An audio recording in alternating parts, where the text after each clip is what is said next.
Last time चल रहा था इम्यूनिटी वाला टॉपिक, ठीक है। इधर से दिख रहा है बेटा, दिख रहा है। इम्यूनिटी में आपको बताया था जिससे इम्यूनिटी जब बॉडी में डेवलप होती है, ठीक है, तो एक है इन्नेट इम्यूनिटी और एक क्या है एक्वायर्ड। एक्वायर्ड का एक नाम और होता है एडेप्टिव इम्यूनिटी। क्या बोलते हैं उसको? एडेप्टिव, क्योंकि पर्सन अपनी लाइफ में उसको क्या करता है? अडॉप्ट कराता है, ठीक है। और उसमें हमने पढ़ा था कि वो इम्यूनिटी डेवलप कैसे होती है। तो दो टाइप का आपको उसमें इम्यून रिस्पॉन्स था, प्राइमरी इम्यून रिस्पॉन्स और सेकेंडरी। प्राइमरी इम्यून रिस्पॉन्स क्या है? जब कोई पैथोजन फर्स्ट टाइम बॉडी पर अटैक करता है तो उस समय हमारी बॉडी जो रिस्पॉन्स देती है, रिस्पॉन्स क्या करेगी? उसकी अगेंस्ट में फाइट करेगी, ठीक है, एंटीबॉडी बनाएगी। उसी को क्या बोलेंगे? प्राइमरी इम्यून रिस्पॉन्स, ठीक है। तो उसमें क्या होगा? प्राइमरी में कौन सी सेल इन्वॉल्व होती है प्राइमरी इम्यून रिस्पॉन्स में? बताइए, मेमोरी सेल इन्वॉल्व होती है या नहीं होती है? प्राइमरी इम्यून रिस्पॉन्स में मेमोरी सेल भाग लेती है या नहीं लेती हैं? नहीं लेती हैं। केवल हमारी बॉडी की जो 20 सेल हैं वो क्या करेंगे? एंटीबॉडी बना देंगे, ठीक है। किसकी मदद से बनाएंगे? टीएस सेल की मदद लेकर के। और यही एंटीबॉडी उस पैथोजन को मारने की कोशिश करेगा फर्स्ट टाइम जब अटैक होगा। लेकिन ये 20 सेल साथ में क्या करती हैं? एक मेमोरी सेल को बना करके स्टोर कर लेती है हमारी बॉडी, ठीक है। और दोबारा जब फर्दर सेम पैथोजन का अटैक होगा तो यही मेमोरी सेल क्या करेंगे? उसको पहचानेंगे कि अभी एक बार ये आया था। और उस समय 20 सेल क्या करेंगी? बहुत ज्यादा अमाउंट में एंटीबॉडी को बनाएंगी, ठीक है। और वो डिजीज सिम्टम आने के पहले ही वो ठीक हो जाती है, आपको पता तक नहीं लगता है। समझ में आया? वो होता है सेकेंडरी इम्यून रिस्पॉन्स और काफी फास्ट होता है और काफी स्ट्रांग नेचर का होता है सेकेंडरी। प्राइमरी उतना स्ट्रांग नहीं होता है, ठीक है। सेकेंडरी में डिजीज नहीं होती है, प्राइमरी में डिजीज हो जाती है।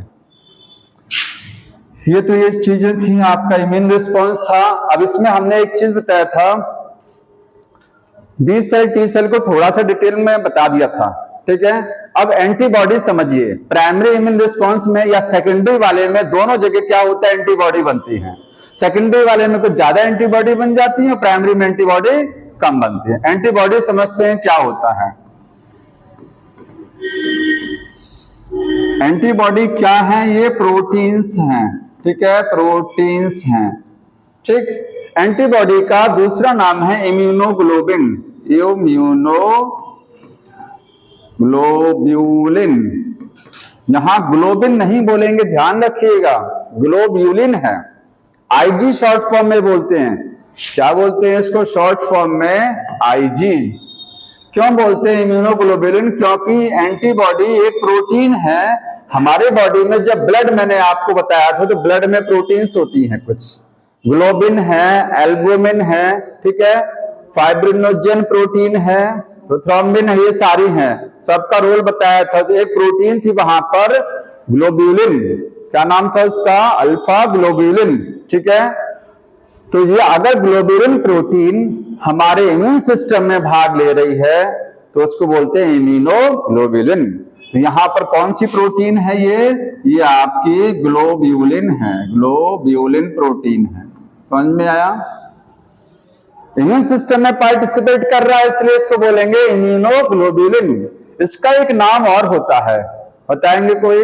ये ग्लाइकोप्रोटीन्स हैं। नेचर में क्या है ये ग्लाइकोप्रोटीन्स? ये खाली प्रोटीन नहीं है, इनके साथ ग्लूकोज भी या कार्बोहाइड्रेट भी जुड़ा होता है। जैसे मैं कहूं कि लाइपोप्रोटीन बताइए क्या है? लाइपोप्रोटीन, तो बताएंगे क्या है? लाइपोप्रोटीन में दो चीजें हैं, लिपिड प्लस प्रोटीन है। ये ग्लाइकोप्रोटीन है, ठीक है। ग्लाइको का मतलब कार्बोहाइड्रेट हो गया, प्रोटीन का मतलब प्रोटीन, ठीक है। तो एंटीबॉडी क्या है? इनको इम्यूनोग्लोबुलिन भी बोलेंगे या फिर बोलेंगे ये केमिकली क्या है? तो ये केमिकली जो है पूरी तरीके से प्रोटीन नहीं, केमिकली ग्लाइकोप्रोटीन्स हैं। और कौन सी प्रोटीन है इसमें? तो इसमें प्रोटीन है ग्लोब्यूलिन। समझ में आया? हमारे इम्यून सिस्टम में एंटीबॉडी बनती हैं।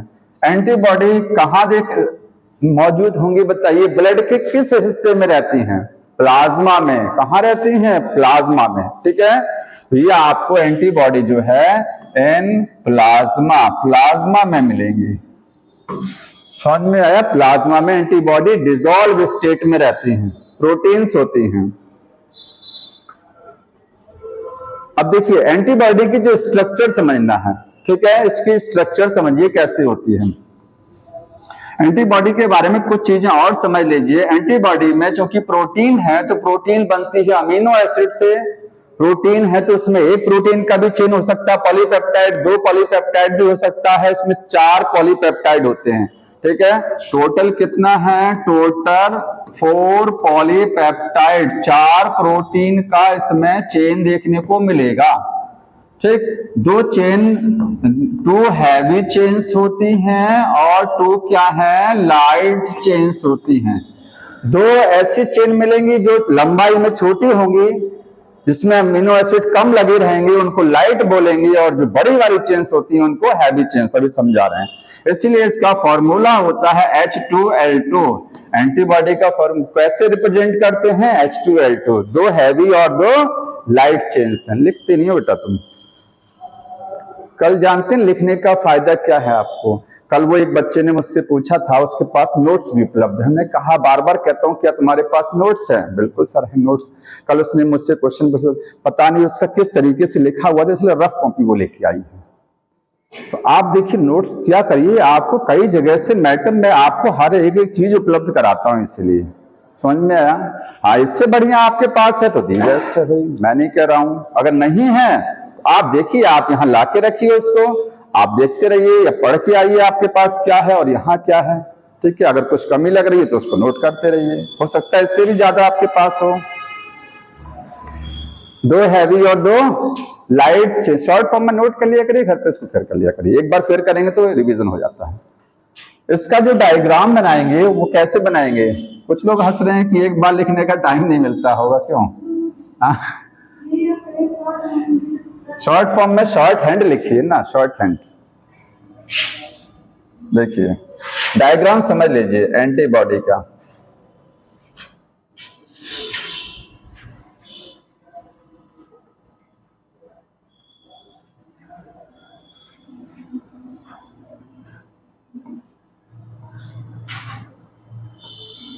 बनाइएगा नहीं, बुक में डायग्राम बना हुआ, केवल इसको आप समझ लीजिए बस ऐसे।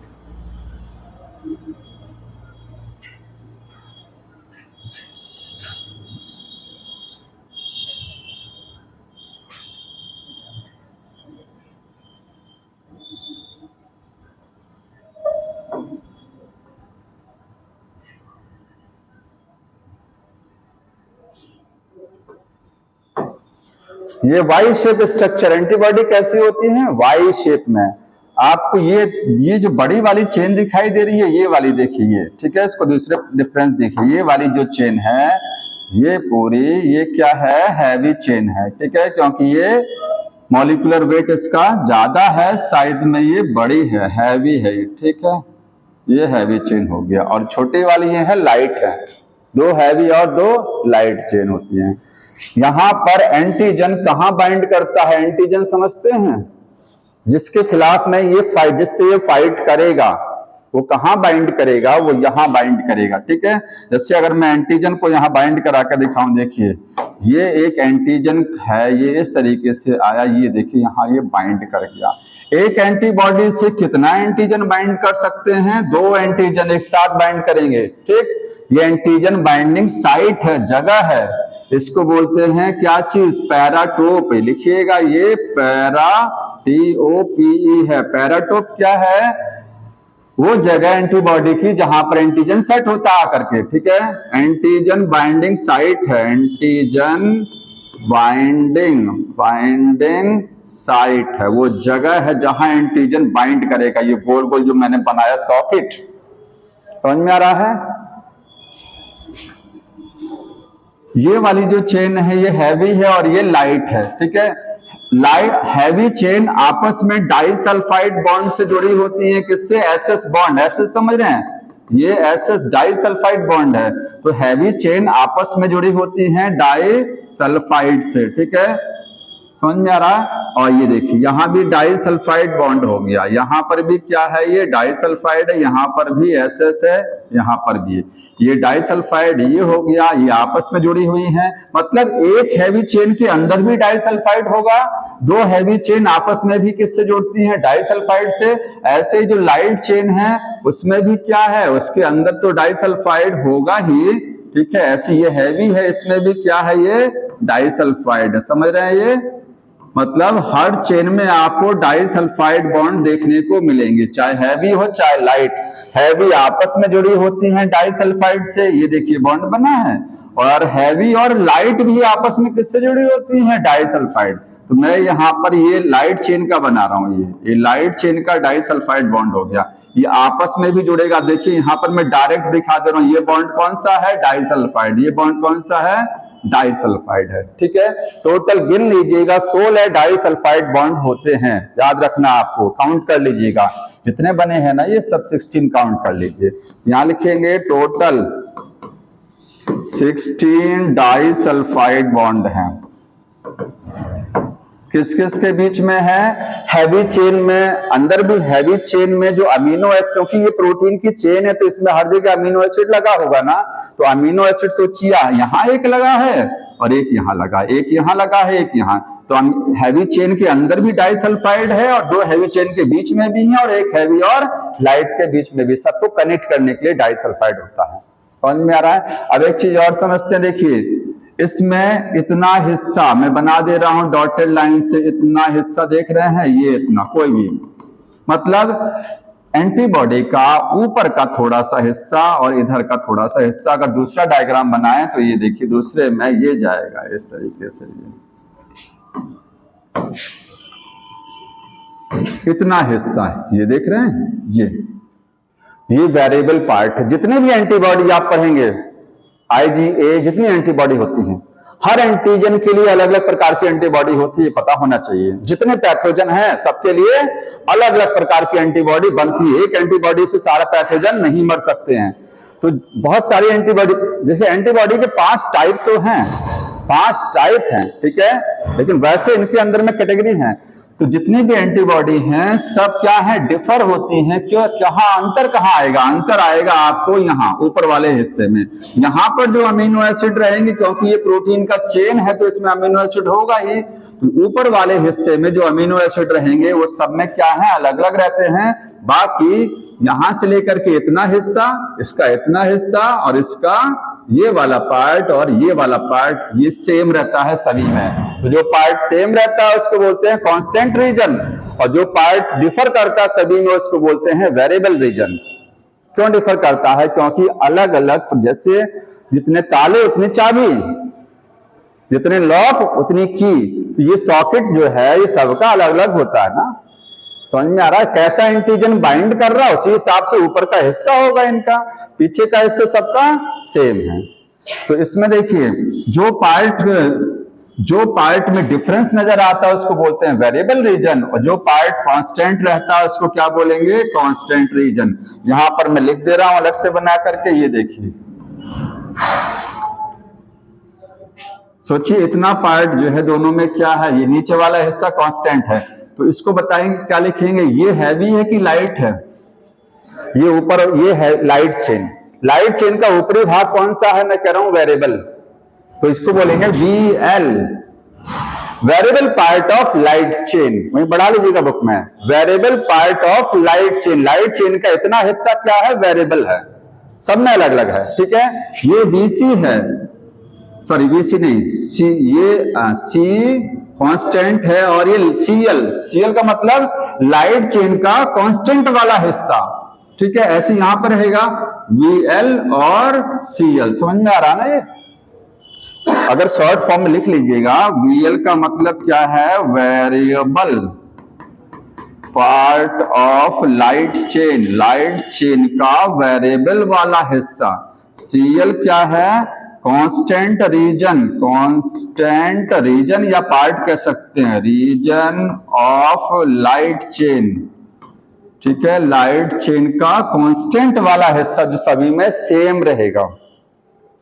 ऐसे फिर हैवी वाले में होता है, हैवी वाले में क्या है, H लिखा जाएगा, ध्यान रखिएगा, VH variable part of heavy chain. ये हैवी चेन की इतना हिस्सा क्या है, सब में अलग अलग है, वेरिएबल है, ये भी क्या है, VH, ठीक है। और ये नीचे का हिस्सा आगे जो रहेगा ये कांस्टेंट रहेगा, इसको बोलेंगे constant part of heavy chain CH, ये है CH। तो CH कहां से है, CH यहां से है, ठीक है, ये यहां से लेकर के यहां से सब CH है, ठीक है। इसका फुल फॉर्म बुक में बढ़ाइएगा, CH क्या है, constant region, constant region of heavy chain, ठीक है। और VH है वेरिएबल रीजन,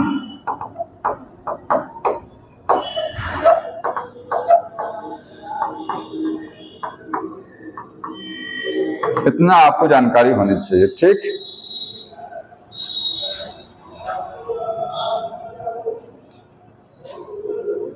बढ़ा लीजिए, बुक में बढ़ा लीजिएगा, उसमें अलग से नोट करने की जरूरत नहीं है, बुक लाया करिए, इसलिए मैं कहता हूं सब लोग बुक नहीं लाते हैं।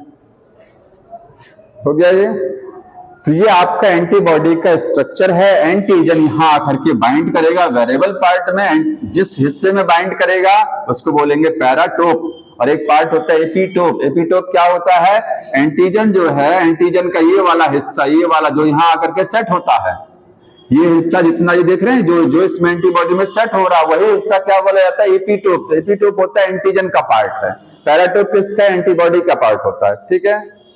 और कोई चीज में, अब इसमें इतना ही है, ठीक। अब एंटीबॉडी का टाइप समझना, कितने टाइप की एंटीबॉडी होती है। हाँ हाँ, ये अमीनो एसिड का चेन, अब तक क्या जान रहे थे, आखिर ये प्रोटीन का चेन है, प्रोटीन की चेन में यहाँ अमीनो एसिड, यहाँ बहुत सारे, अब कितने होते हैं आपको जानने की जरूरत नहीं है, ये भी नहीं पता है। यहाँ पर सब क्या लगे रहेंगे, अमीनो एसिड, पेप्टाइड बॉन्ड से सब जुड़ा रहेगा, समझ। हाँ, एक लेफ्ट साइड में N रहेगा, राइट साइड में C रहेगा, इतना ध्यान रखना है आपको, ठीक है। एक साइड में N, एक साइड में C टर्मिनल। हो गया, ये लिख लिए सब। आगे आएंगे types of antibody. Types of antibody, antibody के प्रकार। देखिए, सबसे पहला जो एंटीबॉडी है वो है IgG, ठीक है। दूसरा है IgA, IgM, IgD, IgA। 5 type की एंटीबॉडी टोटल होती हैं।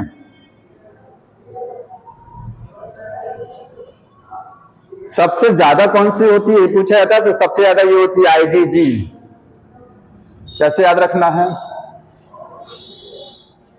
बात करते हैं हमेशा जी करते हैं, नहीं करते हैं, यस सर, जी सर, जी जी जी। तो सबसे ज्यादा यही होती है, जी वाली ही, समझ में आया। 80% में, 80% में अकेले है, मतलब मोस्ट कॉमन, ठीक है, समझ में आया।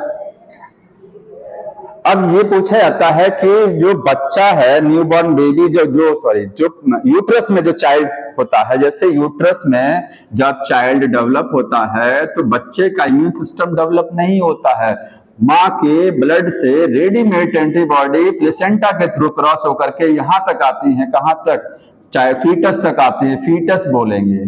तो इसको इम्यूनिटी कहां से मिलती है, मदर से। कैसे मिलती है, प्लेसेंटा के द्वारा, मदर के ब्लड से एंटीबॉडी आती है क्रॉस होकर के। कौन सी एंटीबॉडी आती है, IgG। तो यही एंटीबॉडी प्लेसेंटा के थ्रू क्रॉस करती है। तो लिखिएगा, ये क्रॉस करेगा, cross through placenta, placenta from mother, mother से, मदर टू फीटस, फीटस में जाएगा,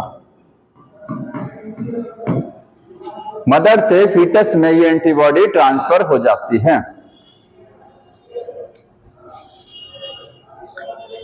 अगला देखिए IgA, ठीक है। इसको अब सबसे कम कौन सी होती है, ई वाली, ई वाली लिखेंगे सबसे कम, लीस्ट होती है, लीस्ट अमाउंट में देखने को आपको ये मिलेगी, लीस्ट कॉमन, सबसे कम, सबसे ज्यादा ये।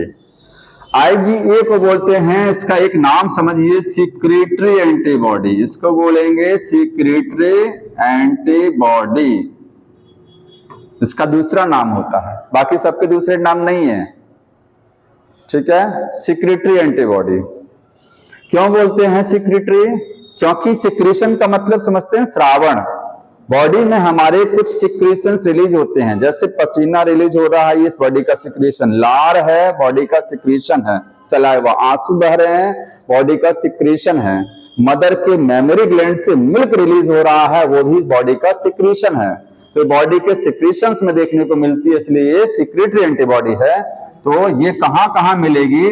तो सिक्रीशंस में मिलेगी आपको, आंसुओं में मिलेगा, टीयर्स में, इन टीयर्स में मिलेगा, सलाइवा में मिलेगा, ठीक है, सलाइवा हो गया। और बताइए कोलोस्ट्रम, कोलोस्ट्रम। तो कहा जाए कि मदर से न्यू बॉर्न बेबी में जो इम्यूनिटी जाती है वो कौन सी वाली एंटीबॉडी होती है? वो ये वाली है।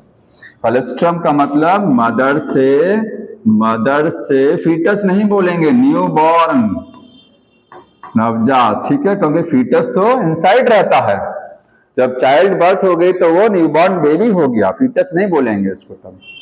और मदर से फीटस में कहा जाएगा तो IgG जाएगा। समझ में आ रहा है? IgM बॉडी में सबसे बड़ी एंटीबॉडी यही होती है, सबसे बड़ी, लार्जेस्ट एंटीबॉडी, संख्या में नहीं, साइज में, largest in size, largest in size में है, ठीक है।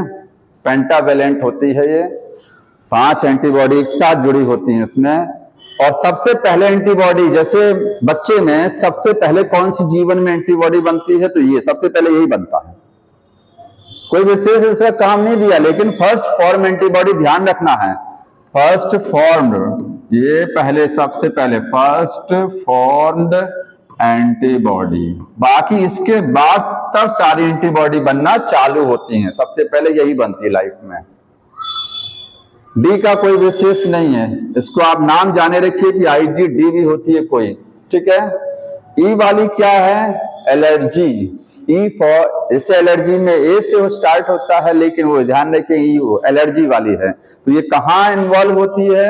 ये एलर्जी रिएक्शंस में भाग लेती है, ठीक है। Involve in allergy, involve in allergy, जब बॉडी में एलर्जी आती, डेवलप होती है, एलर्जिक रिएक्शंस होती हैं, तो ये वाली एंटीबॉडी तब बनती है, ठीक है। और सबसे कम एंटीबॉडी होती है। ये आपका 5 टाइप का एंटीबॉडी हो गया। और 2 चीजें और लिखी गई हैं, एक ह्यूमोरल इम्यून रिस्पॉन्स समझिए, और एक सेल मेडिएटेड इम्यून रिस्पॉन्स क्या होता है। हाँ,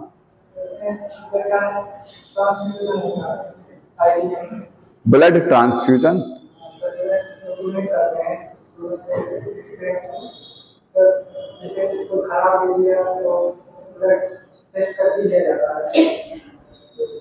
तो अरे तुम ब्लड, हाँ, तो ब्लड तो टेस्ट करके दिया ही जाएगा, ब्लड ग्रुप मैच कराया जाएगा कि ब्लड ग्रुप सही है कि नहीं सही है, ब्लड में कोई पैथोजन है या नहीं है, वो चीजें टेस्ट करके तब आपको ब्लड ट्रांसफ्यूज कराया जाएगा।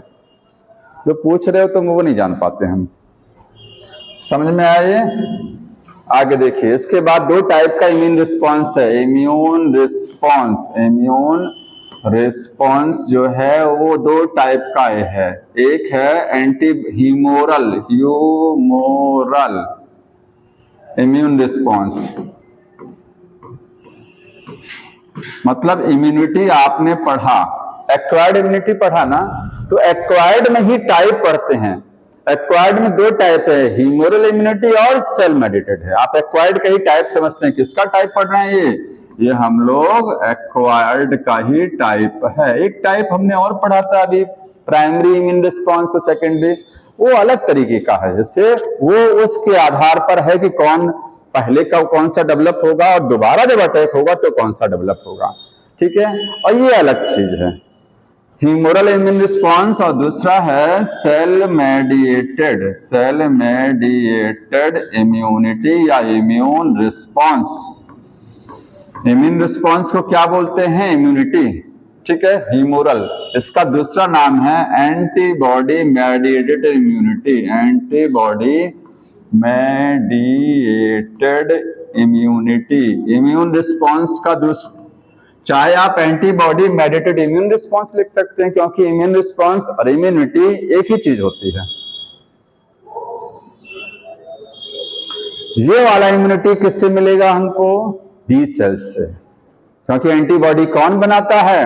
केवल बी सेल बनाती है और कोई नहीं बनाती है। ठीक है, तो जो इम्यूनिटी हमको कहां से मिलती है? From B cells, B cell से मिलेगा। वो कौन सा वाला होगा? ह्यूमोरल या एंटी, देखिए एंटीबॉडी मेडिएटेड समझते हैं, एंटीबॉडी से मिलने वाली इम्यूनिटी।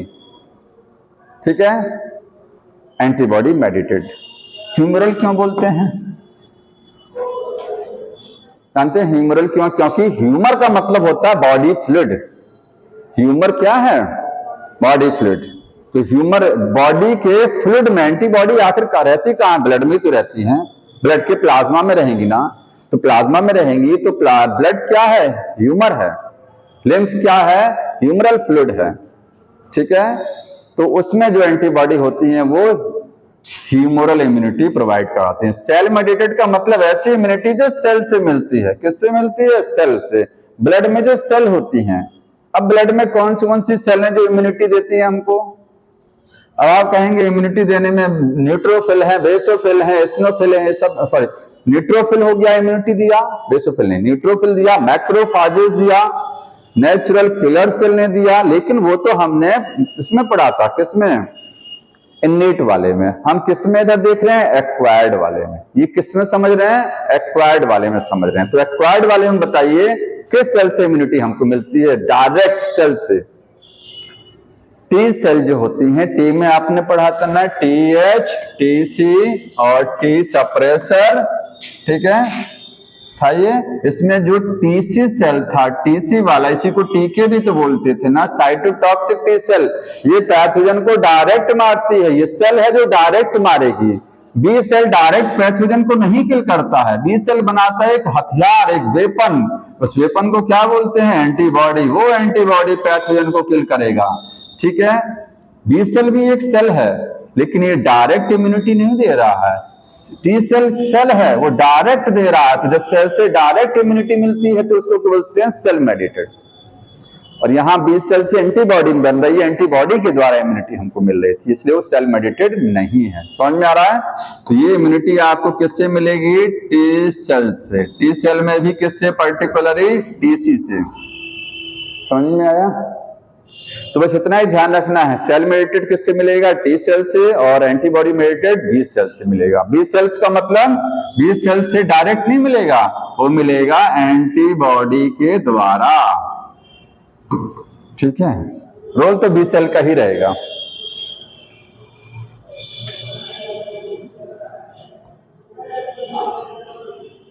आगे कुछ दिया हुआ है इसमें कि किसी, नोट कर लीजिए इसको।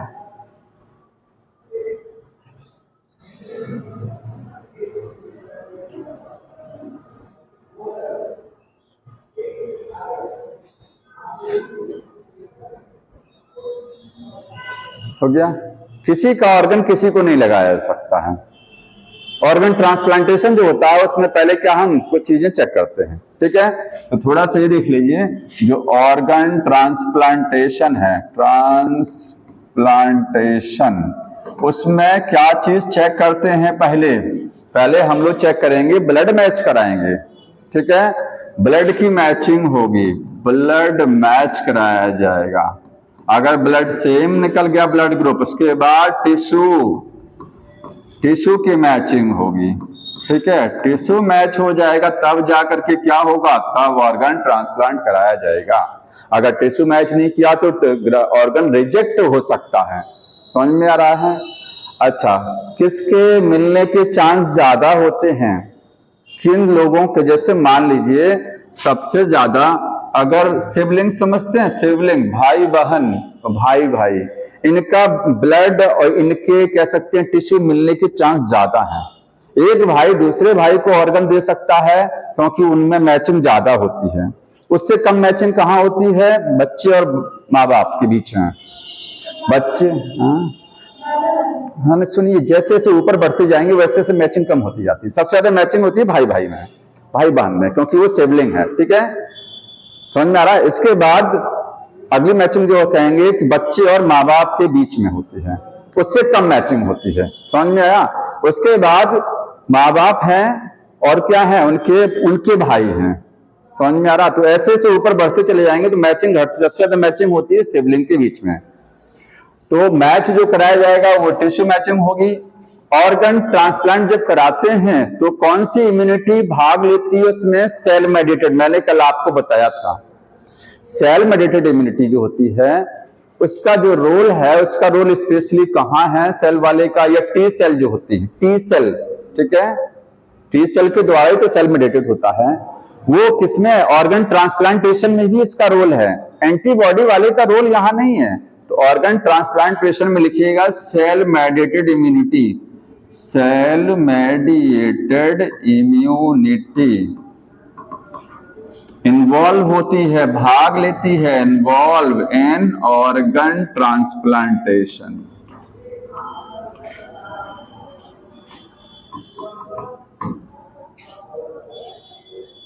समझ में आया।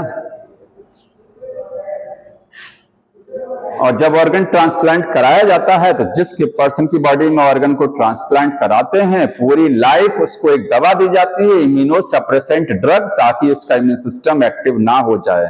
ठीक है, क्योंकि वो दूसरे का ऑर्गन है, तो उसको सप्रेस करने के लिए, इम्यून सिस्टम को दबाने के लिए इम्यूनो सप्रेसेंट ड्रग दी जाती है। नोट कर लीजिएगा, लिखा भी हुआ है, इम्यूनो सप्रेसेंट ड्रग्स प्रोवाइड कराई जाती हैं, प्रोवाइड टू ऑर्गन रिसीवर, जो ऑर्गन को रिसीव करता है, होल लाइफ, पूरी लाइफ। क्योंकि ये जो सेल मेडिएटेड इम्यूनिटी है, ठीक है, ये कहीं ऐसा ना हो कि उस ऑर्गन को रिजेक्ट कर दे।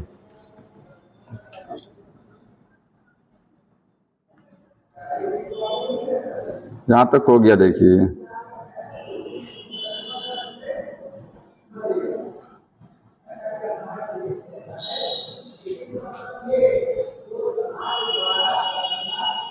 लिखा है कि किसी भी एनिमल से या किसी अदर प्राइमेट से या किसी दूसरे ह्यूमन से ऑर्गन किसी को नहीं लगाया जा सकता है। ठीक है, क्योंकि वहां मैचिंग करानी पड़ती है टिश्यू की। एक और चीज है, एक्वायर्ड इम्यूनिटी के आपने टाइप पढ़े, कौन कौन सा? प्राइमरी इम्यून रिस्पॉन्स, सेकेंडरी, वो तो इम्यून रिस्पॉन्स का टाइप था। इसके बाद में अभी जो पढ़ा आपने, ठीक है, सेल मेडिएटेड इम्यूनिटी और एंटीबॉडी वाली। अब इसमें एक्टिव जो एक्वायर्ड इम्यूनिटी होती है, जो लाइफ में बाद में आती है, उसके दो टाइप हैं, एक्टिव और पैसिव। उसको समझ लीजिए क्या होती है। लिखेंगे टाइप्स ऑफ एक्वायर्ड इम्यूनिटी।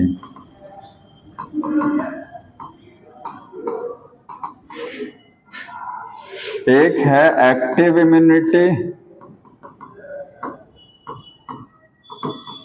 और दूसरा है पैसिव। ये दो टाइप किसके आधार पर बनाए गए? हमारा इम्यून सिस्टम कितना काम कर रहा है। ठीक है, इम्यून सिस्टम सोया हुआ है कि इम्यून सिस्टम कुछ कर रहा है, समझ में आया? उसके आधार पर दो टाइप हैं। अब इसको ऐसे समझ लीजिए, जैसे घर में आप खाना बनाते हैं तो बना के खाते हैं, एक उसमें मेहनत लगती है, और एक रेडीमेड मंगा लिया ऑर्डर करके। बना के खाने वाला ये है, रेडीमेड वाला वो है। समझ में आया? इसमें कुछ करना है आपको, आपकी बॉडी कुछ करेगी, इसमें कुछ नहीं करेगी। तो हमारी बॉडी जो है इम्यूनिटी कब दिखाती है, जानते हैं? कब इम्यूनिटी शो करती है? एक्वायर्ड वाली बता सकते हैं? एक्वायर्ड इम्यूनिटी हमारी बॉडी कब शो करती है? जब कोई पैथोजन आपकी बॉडी पर अटैक करेगा, आपके ब्लड में जाएगा, तब आपका इम्यून सिस्टम उसके खिलाफ कुछ ना कुछ रिएक्शन करेगा।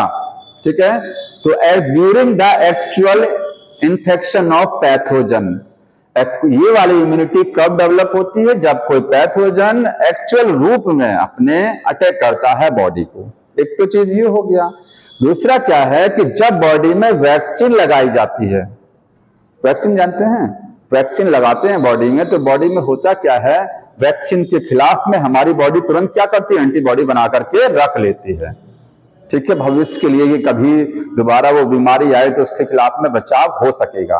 तो या तो वैक्सीन लगाइए या तो कोई पैथोजन का डायरेक्ट अटैक हो, दोनों केसेस में आपकी बॉडी एक्टिव रहती है। क्या रहती है? एक्टिव, और तुरंत वो एंटीबॉडी बनाती है खुद।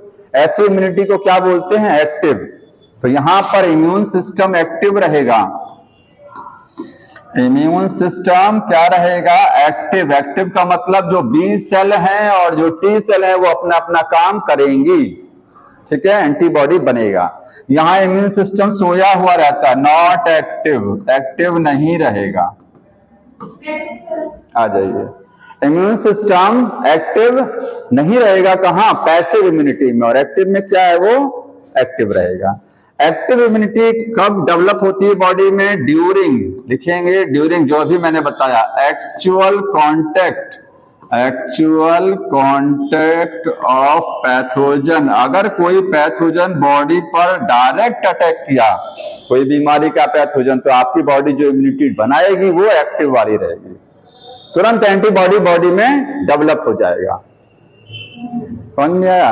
या फिर वैक्सीन बॉडी में इंट्रोड्यूस कराई जा रही हैं, उस समय भी इम्यूनिटी कौन सी मिलती है हमको?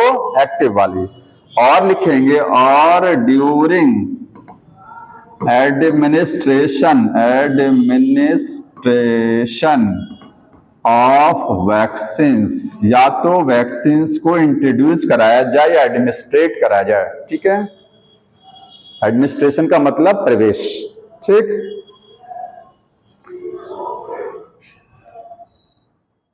समझ में आया? तो ये वाली इम्यूनिटी कब मिलेगा? जब पैथोजन एक्चुअली अटैक कर रहा है, तो उस केस में। और ये पैसिव इम्यूनिटी जो होती है, यहां पर पैथोजन एक्चुअल कॉन्टेक्ट से नहीं बनेगा, ये तब इसमें रेडीमेड एंटीबॉडी बॉडी को दी जाती है, बनी बनाई। जैसे हमने कहा भी आपको, एक खाना बना के खाइए और एक बना बनाया मंगा लीजिए।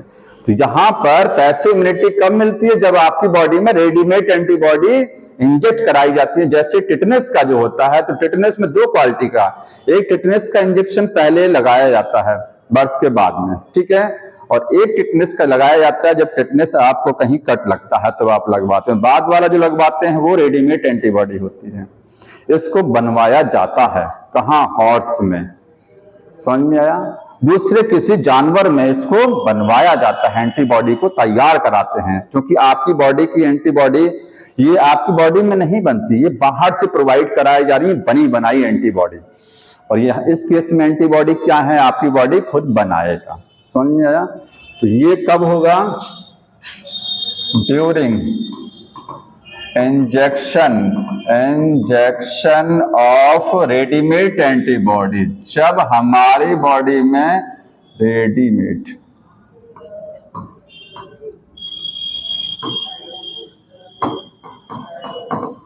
रेडीमेड एंटीबॉडीज को इंट्रोड्यूस कराएंगे तो हमारी बॉडी में जो इम्यूनिटी रहेगी वो पैसिव रहेगी, इम्यून सिस्टम कुछ करेगा नहीं, उसमें एकदम इनएक्टिव पड़ा रहेगा।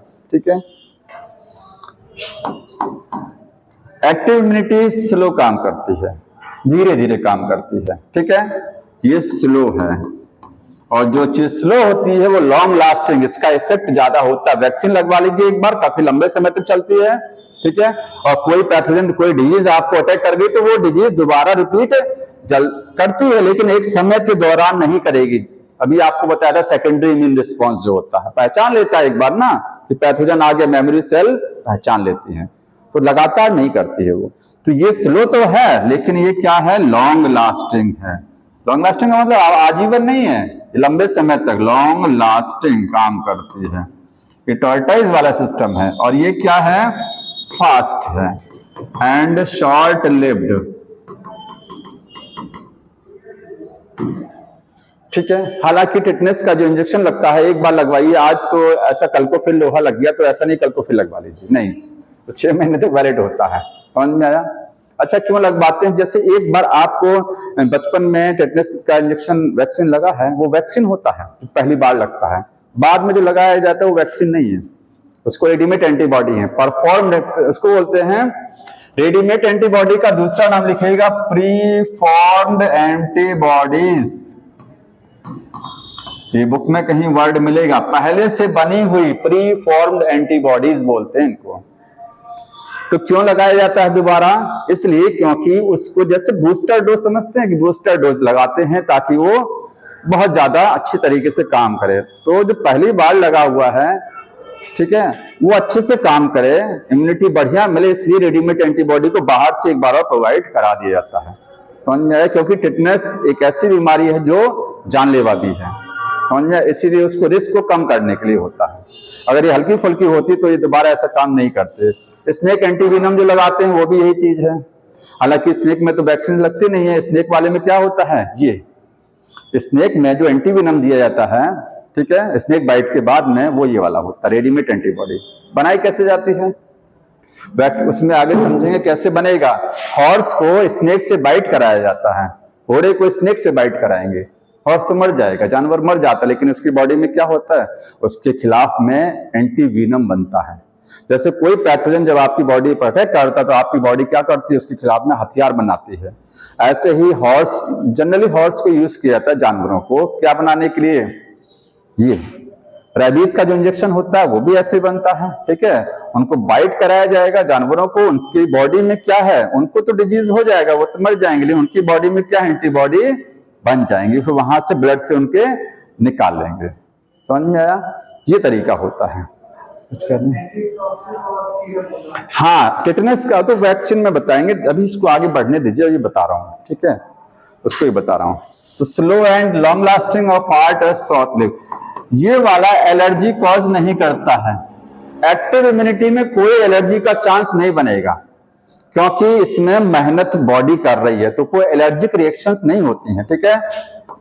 नो एलर्जिक रिएक्शंस, बहुत कम चांस है। कभी कभी जो वैक्सीन वाला कहा गया, अगर वैक्सीन डाली जा रही है बॉडी में तो इम्यूनिटी कौन सी मिलेगी, एक्टिव वाली, लेकिन कभी कभी वैक्सीन क्या करती हैं, नुकसान कर देती हैं, जैसे कोविड वाले में आप देख ही रहे होंगे, ठीक है, कभी कभी। तो वो अलग केस है, उसको छोड़ दीजिए। बाकी ये क्या है, कोई नुकसानदायक नहीं है, नॉट हार्म, लेकिन ये इम्यूनिटी क्या है, ये हार्म हो सकता है इससे, क्योंकि जो रेडीमेड चीज होती है उसका नुकसान तो, या आप एक कपड़ा लेके सिलाइए वो बढ़िया फिटिंग देगा, और जो रेडीमेड ले लीजिए उसका नुकसान तो रहेगा ना कहीं। तो रेडीमेड वाले का क्या है, ये मे कॉज एलर्जी हो सकती है, मे कॉज एलर्जी। एलर्जी क्या है आगे समझेंगे, ठीक है, इससे नुकसान हो सकता है कभी कभी। समझ में आया?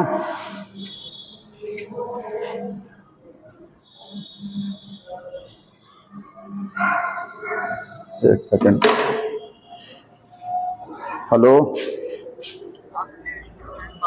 जी, हाँ हाँ हाँ हाँ, ये आप और उनसे कह दीजिएगा कि जो अंदर रखा है ना एक्सचेंज, उसको निकाल के 14 स्टोर है, वहीं दे दीजिएगा ये पार्सल, और एक्सचेंज मैं फोन कर दे रहा हूँ, तो आप दुकान पर नहीं लगे, हमारा ही है। हाँ हाँ हाँ हाँ, ठीक है, तो वो अंकल से कह दीजिएगा कि वो अंदर कमरे में से निकाल के वहाँ रखा है।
पार्सल वाले का फोन था।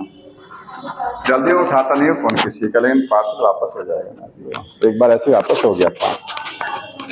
मेरे क्या किया जाए, लाइफ स्टाइल ही ऐसी होगी, क्यों हम नहीं मंगा सकते हैं क्या? दरअसल पता नहीं लगता उन लोगों का नंबर किस नंबर से फोन कर रहे हैं। यहाँ तो समझ में आया, इसमें कोई एलर्जी नहीं है, वहां एलर्जी हो सकती है। और इसका देखिए, इसका जो है थोड़ा सा समझ लीजिए, इसमें क्या क्या एग्जाम्पल क्या क्या है। इसमें तो सारी वैक्सीन आएंगी, या तो बॉडी में कोई पैथोजन अटैक करेगा रियल फॉर्म में, ठीक है। इसका एग्जाम्पल समझ लीजिए, जो आप कह रहे हैं वो समझ लीजिए। टेटेनस जो है, टेटेनस, ठीक है, टेटेनस में वैक्सीन भी आती है। तो वैक्सीन जो होती है टेटेनस की, वो इंजेक्टेबल होती है, उसको इंजेक्ट कराते हैं, बचपन में इंजेक्ट कराते हैं टेटेनस की वैक्सीन को, ठीक है। और एक जो बाद में दिया जाता है वो रेडीमेड एंटीबॉडी है, वो रेडीमेड एंटीबॉडी है, ठीक है। समझ में आया? तो इसका जो नाम है, इसको बोलते हैं टेटेनस टॉक्सॉइड। ये कौन सा इंजेक्शन होता है? जो वैक्सीन है इसका नाम है टेटेनस, टेटेनस टॉक्सॉइड है, टॉक्सॉइड। और ये है tetanus anti serum, tetanus anti serum. तो ध्यान रखिए, बाद में जो टेटेनस का इंजेक्शन लगता है वो टेटेनस एंटी सीरम होता है। सीरम क्यों बोलते हैं एंटी सीरम? क्योंकि सीरम जो है ब्लड का एक हिस्सा है, और प्लाज्मा का ही कह सकते, प्लाज्मा का एक पार्ट है जिसमें सेल नहीं होती हैं, non cellular part of the blood plasma, ठीक। क्योंकि प्लाज्मा में हमारे सारी सेल है ना, आरबीसी डब्ल्यूबीसी सब उसी में है, पड़ी हुई है। तो जो सीरम है उसमें एंटीबॉडी आपकी रहती है, इसलिए बोलते हैं एंटी सीरम, सीरम देते हैं, ठीक है। और सीरम में रहती है एंटीबॉडी, क्योंकि एंटीबॉडी। ये टॉक्सॉइड क्यों बोलते हैं? क्योंकि टेटेनस की जो वैक्सीन बनती है उसमें, अब वैक्सीन कैसे बनती है आपको ही बताया मैंने, नहीं है। तो टेटेनस का जो बैक्टीरिया है वो एक जहर बनाता है, पॉइजन, टॉक्सिन। उस जहर को वीक करके बॉडी में डाला जाता है, वो है वैक्सीन टेटेनस की। समझ में आया? टॉक्सिन को डिटॉक्सिफाई करके, ताकि वो बीमारी ना कर दे, उसको कमजोर करके बॉडी में डालते हैं। तो जब उसको कमजोर करेंगे तो वो टॉक्सॉइड बोला जाएगा। वो टॉक्सिन नहीं रहता, क्या बोलते हैं इसको? टॉक्सॉइड। समझ में आया? तो ये दो हैं। रेबीज का भी होता है, और स्नेक का एंटीवीनम एग्जाम्पल दूसरा लिखेंगे, स्नेक एंटीवीनम, स्नेक एंटीवीनम, ठीक है। स्नेक बाइट के बाद में जो इंजेक्शन लगता है वो स्नेक एंटीवीनम है।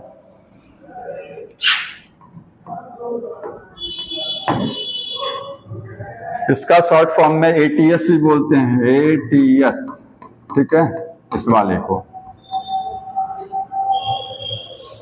समझ में? लेकिन ये एग्जाम्पल यहां मत लिखिएगा, ये मैंने समझाने के लिए लिखा। ये एग्जाम्पल किसका है? ये एक्टिव वाले का एग्जाम्पल में आएगा, ध्यान रखिएगा। पैसिव वाले में ये है, इसका दूसरा नाम एटीएस बोलते हैं। और स्नेक एंटीवीनम हो गया, और जो रेबीज का इंजेक्शन होता है, रेबीज इंजेक्शन, वो भी रेडीमेड एंटीबॉडी होती है, ठीक है। अब आगे समझते हैं। देखिए इसमें हो गया इतना, पैसिव हो गया।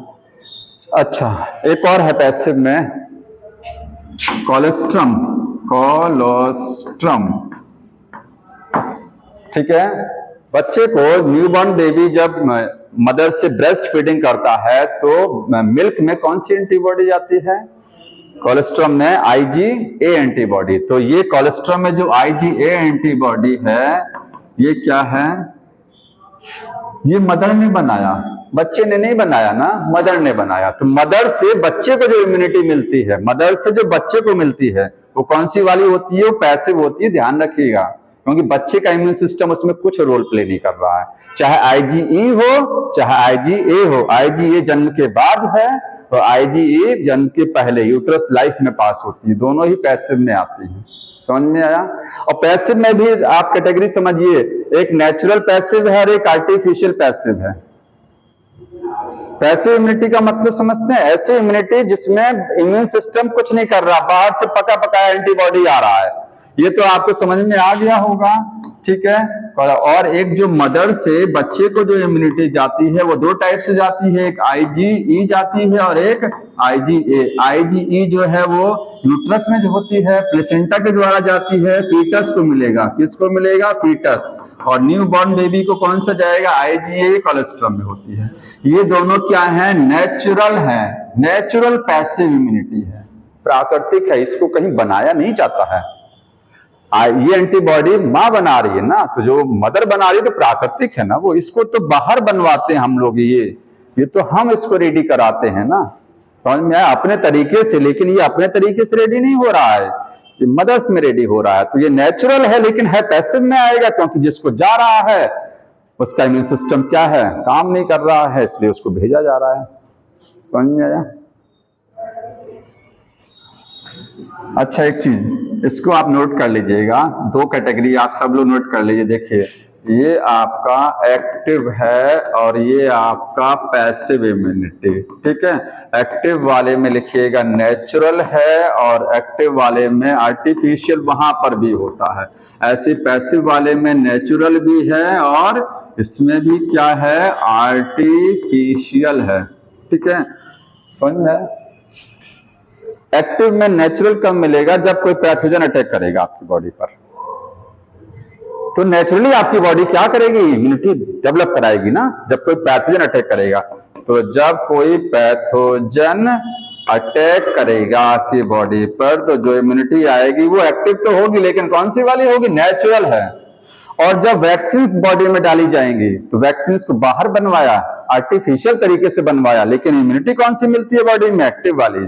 तो वैक्सीन के द्वारा है आर्टिफिशियल एक्टिव, ये वैक्सीन वाला केस, ठीक है।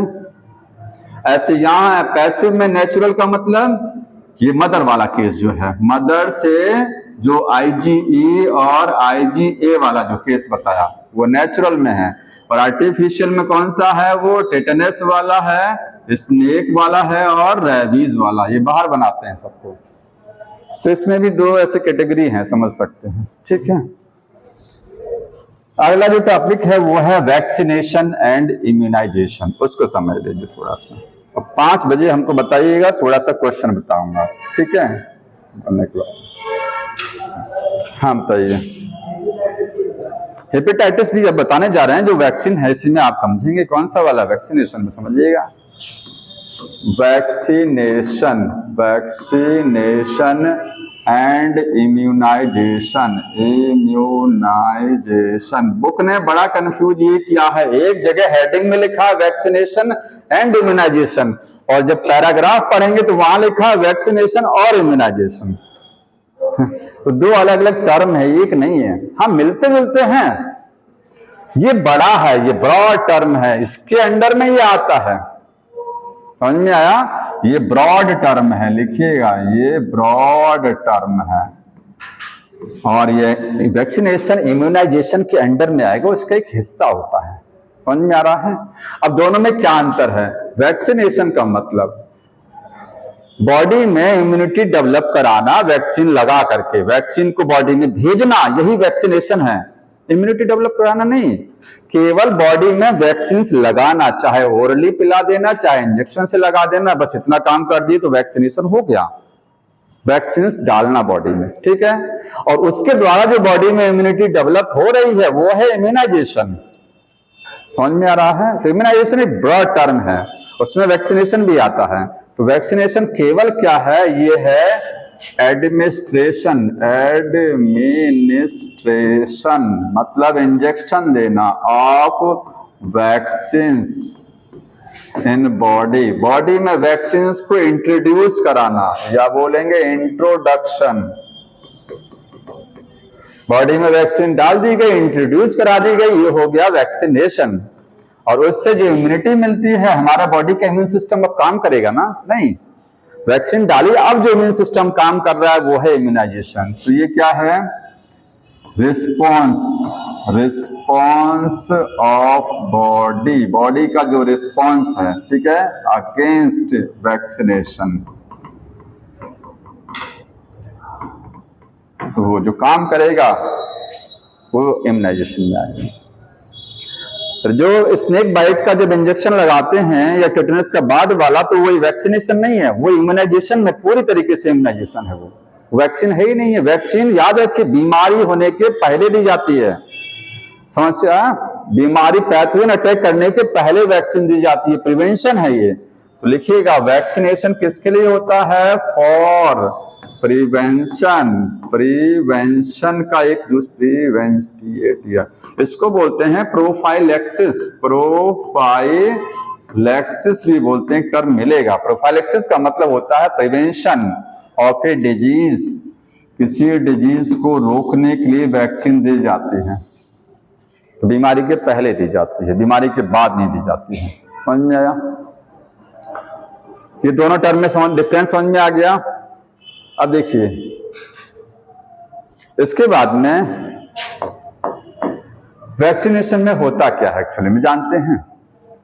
जो वैक्सीन बनाई जाती हैं, वैक्सीन किस में बनाते हैं? एनिमल्स में, ठीक है। ज्यादातर वैक्सीन जानवरों में बनाई जाती हैं, जानवरों की कुर्बानी दी जाती है, उनमें बनाई जाती हैं, क्योंकि ह्यूमन तो बहुत कीमती है। तो वैक्सीन में बनाते कैसे हैं? जिस बीमारी की वैक्सीन बनानी है, जिस भी बीमारी की, उस बीमारी का पैथोजन, पैथोजन का मतलब अगर वो बैक्टीरिया से हो रही है तो बैक्टीरिया, वायरस से हो रही है तो वायरस, ठीक है। बता रहा हूं 1 मिनट।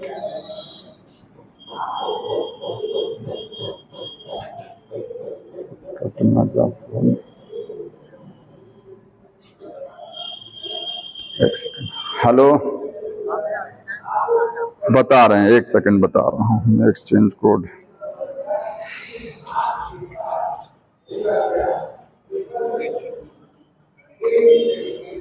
बता रहे हैं, 1 सेकंड रुके रहिएगा।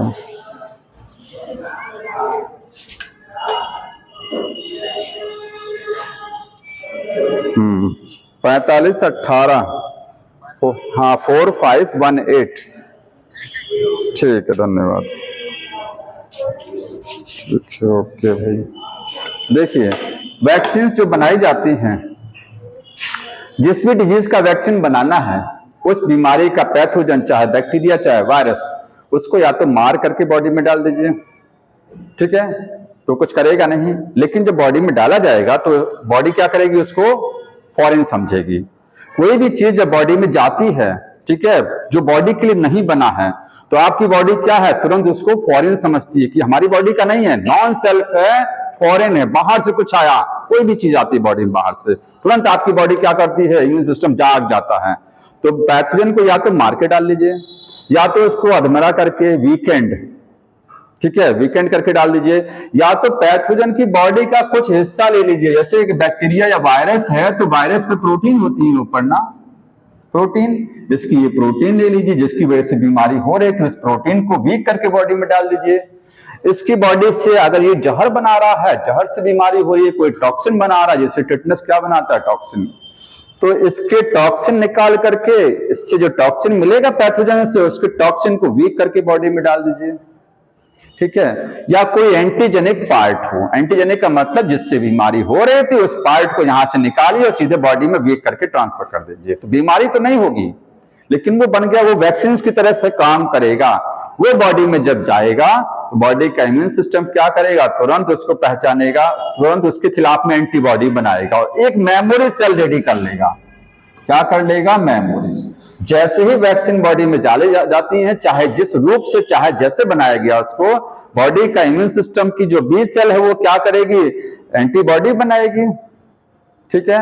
अब एंटीबॉडी तो कुछ करेगा नहीं, क्योंकि मरा हुआ पैथोजन जब बॉडी में डाला जा रहा, तो उसको क्या मारेंगे वो, ठीक है। तो एंटीबॉडी बनाएगा और मेमोरी सेल बनी रहेंगी। दोबारा से कभी अटैक हुआ तो मेमोरी सेल पहचान लेंगी कि वही वाला है, ठीक है, और उसके खिलाफ में बहुत सारी एंटीबॉडी बना देंगी। ऐसे वैक्सीन ये काम करती हैं। समझ में आ रहा है? तो ये थोड़ा सा समरी हो गया। अब यहां पर मैं डिटेल थोड़ा सा देखते जाइए, वैक्सीन कैसे बनती हैं। वैक्सीन प्रिपेयर्ड बाय, तरीके क्या हैं?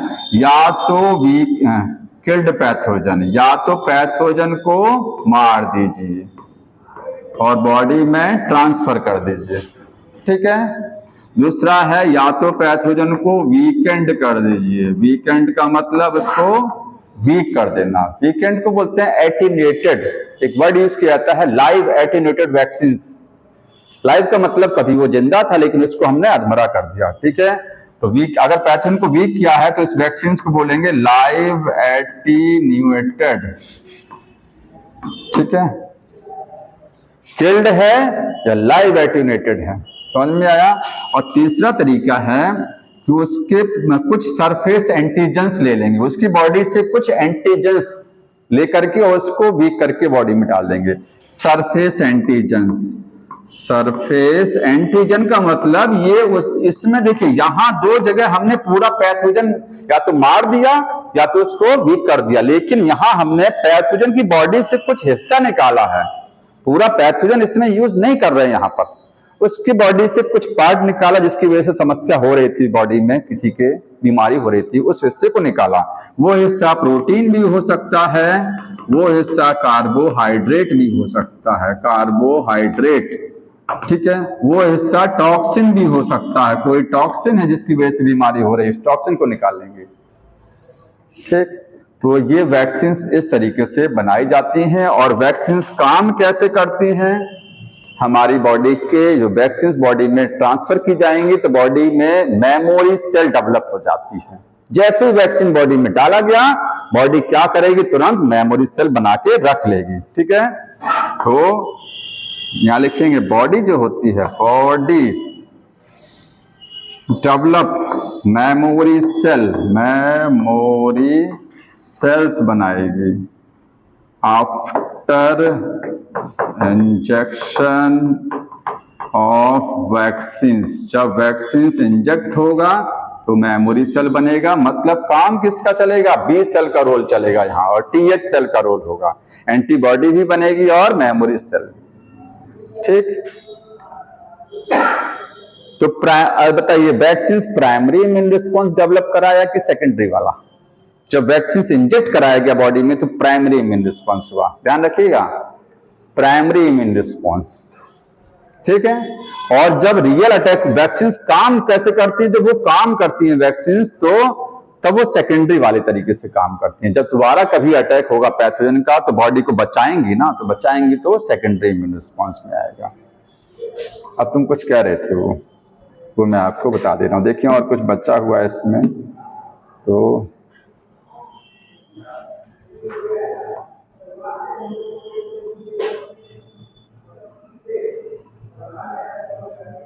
बेस्ड ऑन द, एक लाइन लिखा गया है vaccine based on the property of memory, वही लाइन लिखिएगा, मैंने यहां लिख दिया है। किस पर आधारित है vaccination, based on memory property, memory property पर ये बेस्ड है, ठीक है।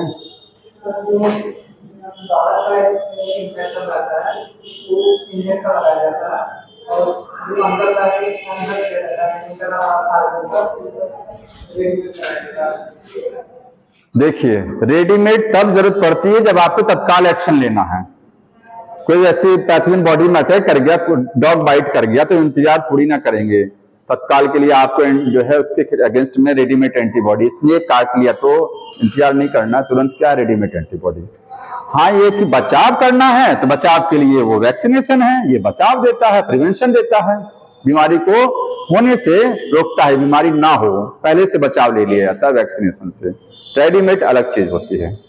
जिस पर्सन का इम्यून सिस्टम कमजोर होता है बहुत ज्यादा, वहां वैक्सीन काम नहीं करती हैं। फिर समझ रहे हैं इस चीज को, HIV एड्स का पर्सन है उसमें वैक्सीन कोई लगाएंगे ज्यादा काम नहीं करेगी, क्यों, क्योंकि उसका इम्यून सिस्टम पहले से कमजोर है। क्यों कमजोर है, क्योंकि HIV का वायरस TH सेल को मारता, किस सेल को मारता, T हेल्पर सेल को, तो इम्यून सिस्टम कमजोर है। ही है स्किड का पेशेंट है, स्किड जो बताया था आपको, उसमें वैक्सीनेशन काम नहीं करेगा क्योंकि इम्यून सिस्टम कमजोर है। जब वैक्सीन लगा भी देंगे तो उसका इम्यून सिस्टम काम ही नहीं करेगा, क्योंकि उसके लिए रेडीमेड एंटीबॉडी देनी पड़ेगी, रेडीमेड उसको फिर बचाने के लिए कोई बीमारी। समझ में आ रहा है, क्योंकि इम्यून सिस्टम काम नहीं कर रहा, उसका एंटीबॉडी नहीं बना पा रहा है। पैथोजन वीकेंड फॉर्म ये हो गया, memory B cell and T cell, ये लिखा गया है vaccine generate memory B cell and T cell, दोनों लिखिएगा। कितने तरीके की मेमोरी सेल बनाती हैं, बी एंड टी, क्योंकि बी सेल में भी मेमोरी बी सेल होती है और एक टी में भी मेमोरी टी सेल होती है। दोनों में मेमोरी सेल हैं, बी सेल वाली भी मेमोरी हो सकती है और टी सेल, ध्यान रखिएगा। Pre form antitoxin passive. हाँ देखिए, अब हम बताने जा रहे हैं आपको जो पहले अगर कहा जाए सबसे ज्यादा जो वैक्सीन बनाई जाती है वो किस तरीके से बनाई जाती है, तो बोलेंगे आप पैथोजन को मार करके, किल्ड और वीकेंड करके। जो नई टेक्नोलॉजी है वैक्सीन बनाने की वो है बायोटेक्नोलॉजी से वैक्सीन, रिकॉम्बिनेंट डीएनए टेक्नोलॉजी से। तो जो हेपेटाइटिस बी है, हेपेटाइटिस बी का जो वैक्सीन है वो कैसे बनाया गया है, by recombinant DNA technology, recombinant DNA technology से बना है, टेक्नोलॉजी। क्योंकि जो ये वैक्सीन जो नॉर्मल बनाई जाती हैं इनको फर्स्ट जनरेशन बोलते हैं, अभी तक जो पढ़ा रहे थे, ठीक है, फर्स्ट जनरेशन वाली वही थी, ट्रेडिशनल है, बहुत पहले से बनाई जाती थी, आज भी उनको हम लोग यूज करते हैं। ये थोड़ा नई टेक्नोलॉजी आ गई, इसमें क्या करेंगे, पूरा पैथोजन यूज नहीं करेंगे, ना तो उसके शरीर का कोई हिस्सा यूज करेंगे, क्या करेंगे, एक जीन निकालेंगे, क्योंकि हर समस्या किससे हो रही है, जीन से हो रही है। तो उसी जीन को निकाल लीजिए जिसकी वजह से वो टॉक्सिन बना या ऐसा केमिकल बना जिससे बीमारी हुई, उसका जीन खोज लीजिए, ठीक है। उस जीन को निकालेंगे, उस जीन को प्लाज्मिड में कॉपी कराएंगे, उसको बैक्टीरिया या ईस्ट में ट्रांसफर करेंगे और इस जीन से क्या है, प्रोडक्ट बनेगा, उस प्रोडक्ट को उसके बाद वीक करेंगे। कुछ समझ में आ रहा है? हम क्या करेंगे इस टेक्नोलॉजी में, किसी पैथोजन, कोई बीमारी का पैथोजन है, इसको पूरा वीक नहीं करना है, इसको मारना नहीं है, इसके शरीर का कोई हिस्सा नहीं लेना है, कोई टॉक्सिन नहीं लेना है, क्या करेंगे, सीधे इससे डीएनए निकालेंगे, डीएनए से वो जीन निकालेंगे जो समस्या कर रही, जिसकी वजह से कोई प्रोटीन बन रही थी, उस जीन को निकाल करके क्लोन कराएंगे और बैक्टीरिया या ईस्ट में भेजेंगे, वहां जाकर के वो जीन क्या है, एक पर्टिकुलर प्रोटीन बनाएगा, वो प्रोटीन क्या होगा, एंटीजन होगा, एंटीजेनिक प्रोटीन बनेगा, ठीक है।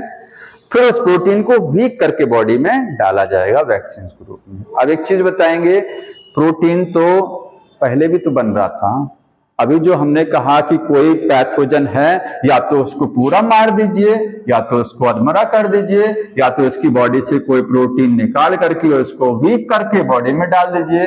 तो प्रोटीन तो यहाँ पर भी निकाल रहे थे, फिर इस टेक्नोलॉजी में भी तो यही काम कर रहे हैं, यहाँ पर भी तो प्रोटीन बना रहे हैं, कुछ अलग तो कर नहीं रहे हैं। कर क्या रहे हैं, केवल जीन से प्रोटीन बनवा रहे हैं। तो अंतर कहाँ आया, अंतर यहां आया कि वो प्रोटीन बहुत ज्यादा नहीं मिलती थी बैक्टीरिया से, इससे बड़े स्केल पर, अगर लार्ज स्केल पर अगर आपको वैक्सीन बनानी है तो आपको बायोटेक्नोलॉजी का सहारा लेना पड़ेगा, जीन निकालेंगे, जीन से प्रोटीन बनवाएंगे बाहर ले जा करके, ठीक है, कॉपी करा करके। तो बड़े स्केल पर आपको प्रोटीन मिलेगा, बड़े स्केल पर आप वैक्सीन बना सकते हैं, अदरवाइज तो वैक्सीन वहां से भी बन रही थी, ठीक है। तो ये थोड़ा सा ज्यादा सेफ होता है, वो सेफ कम है, वो एलर्जी कॉज करा सकता है, लेकिन सेफ्टी पर्पज से ये ज्यादा सेफ है। तो यहाँ पर चीजें कुछ नहीं है, इसमें क्या करेंगे, जीन लेंगे, जीन से क्लोन कराएंगे, क्लोन करा करके उसको कहाँ करेंगे, ईस्ट में। ध्यान रखिएगा, क्वेश्चन आता है कि हेपेटाइटिस बी वैक्सीन कहाँ बनाई गई, ईस्ट सेल में जीन क्लोन कराया गया, बैक्टीरिया में नहीं कराया गया था, ठीक है, बैक्टीरिया में भी करा सकते हैं लेकिन इसका ईस्ट में कराया गया, ईस्ट सेल, होस्ट सेल था ये, ठीक है, होस्ट सेल। और इसके बाद में ईस्ट सेल से क्या बनेगा, प्रोटीन बनेगा कोई, ये एंटीजेनिक प्रोटीन बोलेंगे, एंटीजेनिक प्रोटीन, इसको क्या करेंगे, वीक करेंगे और वीक करके बॉडी में ट्रांसफर कर देंगे, हो गया ये वैक्सीन। तो बड़े स्केल पर इससे बना सकते हैं। बिल्कुल 5 बज गया है, तो यही टॉपिक भी खत्म हो गया है, ठीक है। आगे वाला टॉपिक एलर्जी था, तो एक सेकंड देख लीजिए क्वेश्चन कुछ।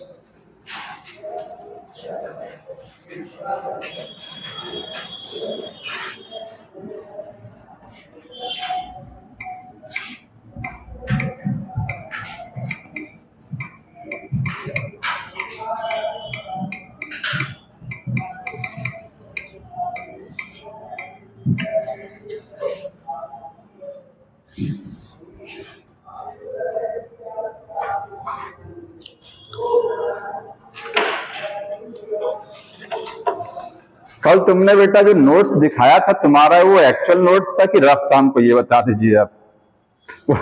वो नोट्स था कि रफ था?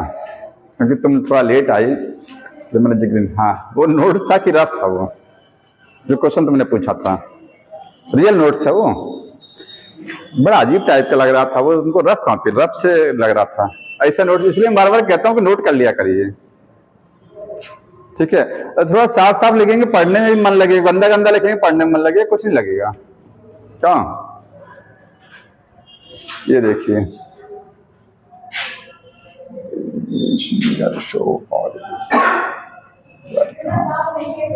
नहीं नहीं बहुत साफ लिखा तुमने, इसमें कोई दोहरा नहीं है, बस हम पढ़ नहीं पा रहे थे, इतना साफ था वो। वो डॉक्टरों वाली राइटिंग है ना, वो गंदा गंदा, इसलिए अभी से प्रैक्टिस की जा रही है कि ऐसा अभी से गंदा लिखेंगे तो आगे भी गंदा ही रहेगा। डॉक्टर साफ क्यों नहीं लिखते हैं? अगर साफ लिख देंगे तो सारे मेडिकल स्टोर वाले वो पर्चा पढ़ लेंगे, सब दवा दे देंगे। और कुछ लोग साफ लिखते हैं, बोले एकदम क्लीन लिखते हैं, बढ़िया वाला। हाँ हाँ, फार्मूला तो अलग रहता ही है, लेकिन कुछ लोग बहुत साफ राइटिंग में लिखते हैं, बहुत आराम से लिखेंगे। देखिए, बताइए, which of the following are auto immune disorder? ये नहीं बताया मैंने, ऑटो इम्यूनिटी अगला टॉपिक है। ये बताएंगे कॉमन कोल्ड किससे मैच करेगा?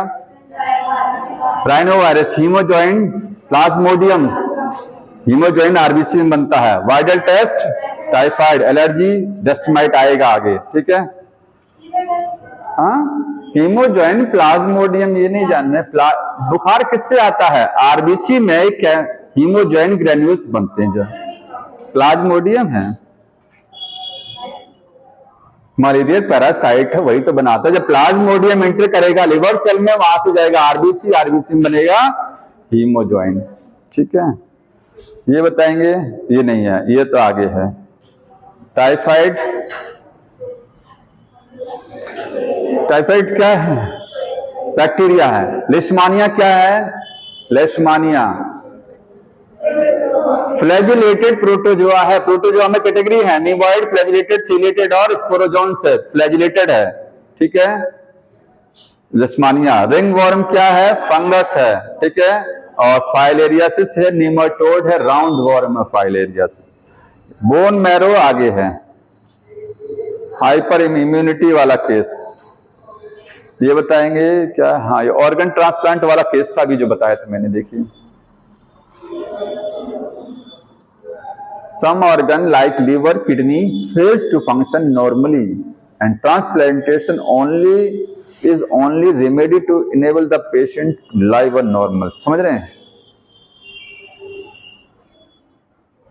कुछ ह्यूमन ऑर्गन, लिवर, किडनी, ये फेल हो जाते हैं, काम नहीं करते हैं, तो उसका एक अकेला उपचार है, रेमेडी है, केवल एक ही रेमेडी है फिर कि ऑर्गन ही दूसरा ट्रांसप्लांट करा दीजिए। सही है? Tissue matching and blood group matching are essential before undertaking any transplant. Transplant कराने के पहले टिश्यू मैच कराएंगे, उसके भी पहले ब्लड मैच कराएंगे। पेशेंट हैज टू, और पेशेंट को इम्यूनो सप्रेसेंट ड्रग देंगे, ठीक है, before undertaking any transplant. And patient को, सही है, पेशेंट को ये भी देते हैं इम्यूनो सप्रेस। दोनों सही है, रीजन भी है, उसी से संबंधित भी है, उसी से संबंधित भी है ना, ये कोई अलग बात नहीं हो रही है। क्या चीज?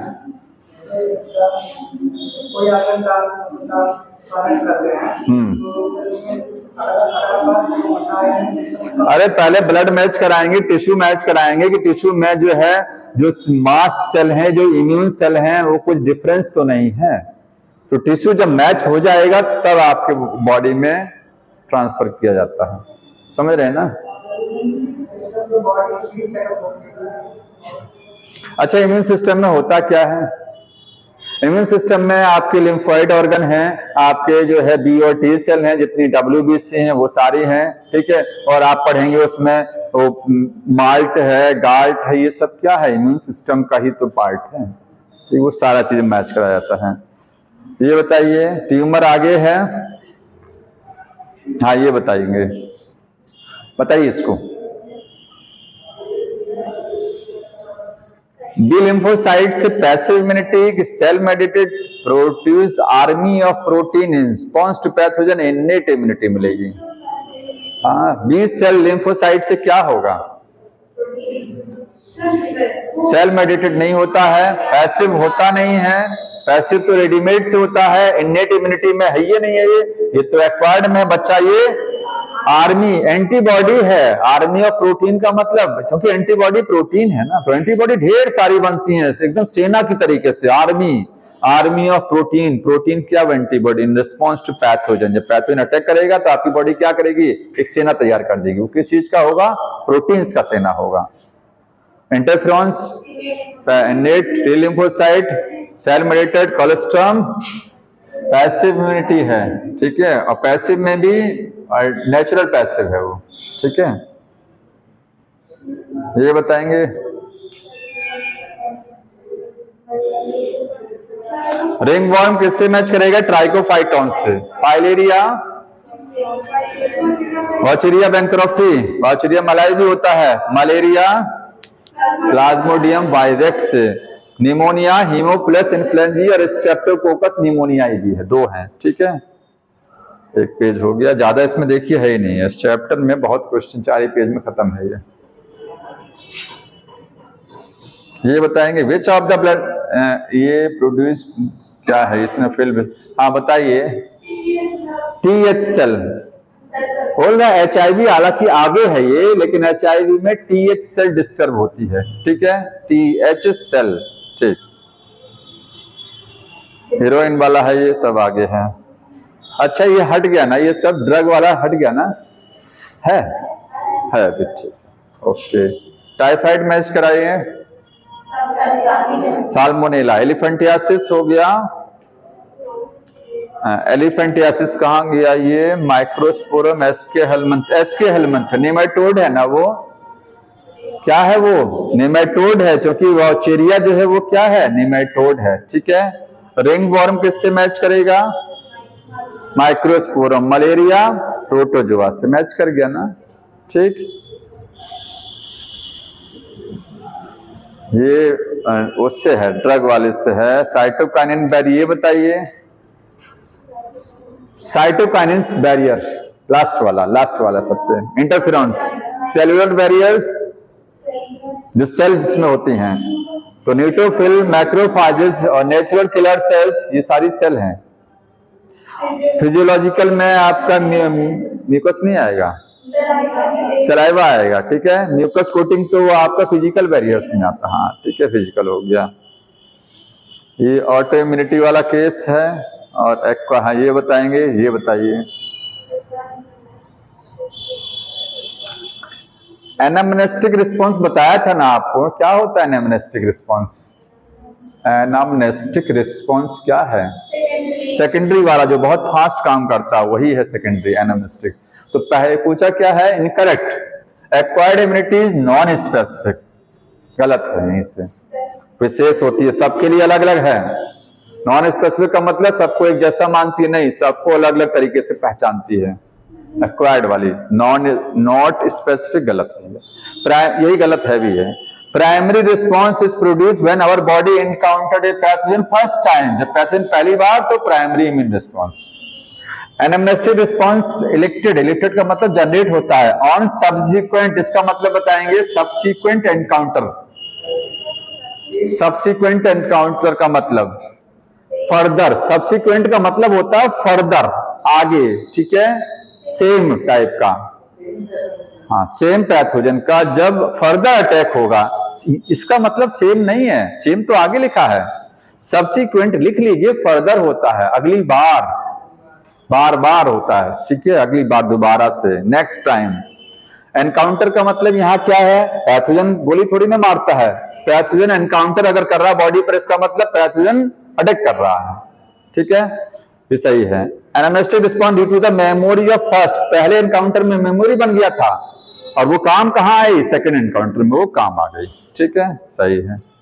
ये इम्यूनो सप्रेसेंट ड्रग्स दी जाती हैं, कौन सी इम्यूनिटी काम करती है? सेल मेडिटेड वाली, यही तो काम करती है ना। कैंसर में भी यही है। When infected female anopheles bite, it release the gametocytes of plasmodium in the healthy person, बताइए। जब फीमेल एनाफिलिस बाइट करता है तो हेल्दी पर्सन में ये मॉस्किटो गैमेटोसाइट को डाल देता है, रिलीज कर देता है ब्लड में।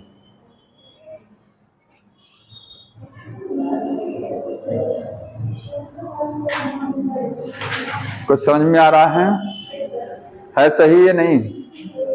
नहीं सही है ना? सही है। हाँ, तो ये फीमेल एनाफिलिस मॉस्किटो बाइट करेगा, it release gametocyte of plasmodium into the healthy person. ये रॉन्ग हो गया।